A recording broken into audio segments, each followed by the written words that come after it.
The Pahalgam terror investigation has unearthed some damning evidence, solid, undeniable links tying the attack straight back to Pakistan's military establishment.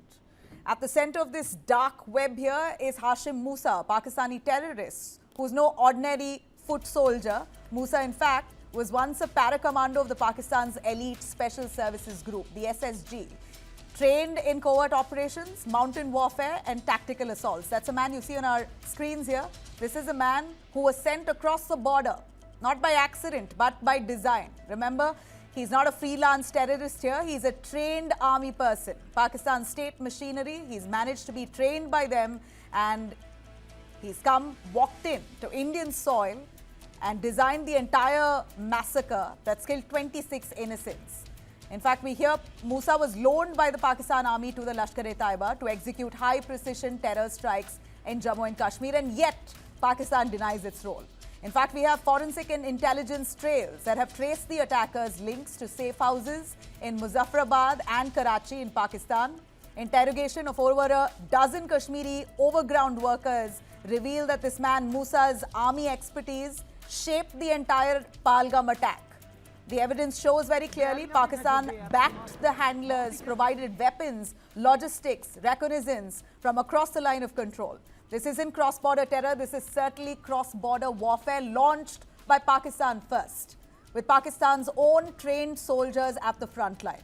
Remember, Pakistan has long denied its hand in any kind of bloodshed in Kashmir, Pahalgam of course, but often denied any role in terror activities that happen in that region. But when an ex-SSG commando turns up, orchestrating a civilian massacre, Pakistan's lies collapses under their own weight of truth. Hashim Musa is the proof that the world cannot ignore. We are, of course, now waiting to see if the world will condemn this. Pahalgam has ripped off Pakistan's mask, especially with this man here, the SSG commando who worked with the Pakistan army, solely responsible for designing this massacre in Pahalgam. A lot more investigation that needs to come out on this. I'm going to bring in my panelists to give us a little more clarity on what this means. Sir, Diptendu, if you could give us a little clarity on Pakistan denying its role, but here forensic evidence clearly shows how an SSG commando trained by the Pakistan military was responsible in designing the Pahalgam massacre. So what is new? 1947, 1965, the initial bit, 1999 in Kargil. They have denied every bit of their actions. This is nothing surprising. This is part of the Pakistani game plan, which is, I think, playing out because they know the tenuous state their state is in right now. But it's nothing surprising because, like all roads, once upon a time used to lead to Rome.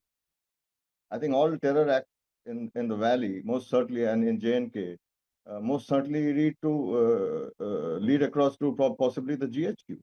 So I think there is a huge challenge here that terrorism is obviously very difficult to put out, but it's not that it comes at a huge amount of effort. But the point is, this time with the lines having been crossed, Pakistan and the way they have raised the ante, they have sort of said that okay, they abrogated the similar agreement. They have changed the parameters of the game, and now they would like to obviously disengage themselves from this terror attack because the army will get, as it is it's cornered. And I think if it continues in this manner, it is best to put in a deniability right in the beginning.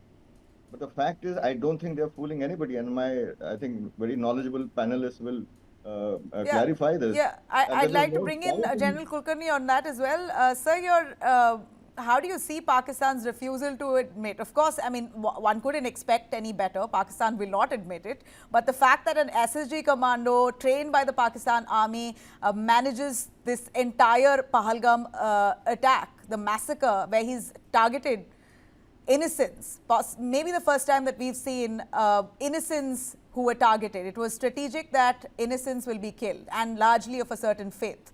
This man trained by the Pakistan army, yet the country refuses. Now, through a diplomatic lens, Prime Minister Modi's signal of army being prepared and they having the freedom to go ahead with what they want, how they want, when they want, what signal does this send out to Pakistan and to the world, to all of Pakistan's allies who could be our allies as well? See, Pakistan has always been in a state of denial. It will never ever accept. Did it accept what it did in Kargil? Musharraf himself used to say, I don't know who they are. I really don't know who they are. Till we killed all of them. And then we told them, come on, please bury your soldiers. Here's the identity card. This is the number. This is the regiment that they belong to. And still you wouldn't accept it. So that's Pakistan for you. It is much later that you hear that, yes, they have, then Prime Minister Nawaz Sharif said this, then their army people did accept it, and now you had the defense minister now say, yes, for the last 30 years we've been doing it. So many statements have come out that Pakistan was involved, Pakistan, the NLI was involved. So it's all part of it. Pakistan is in constant state of denial. Pakistan will never ever accept what they're doing because that's what Pakistan is all about. Has Pakistan army ever won a war? Have they ever lost an election? They've never lost an election and never won a war. So that's what Pakistan army is all about. It's nothing to do with an army. They can't win a conventional war. Pakistan will remain in a constant state of denial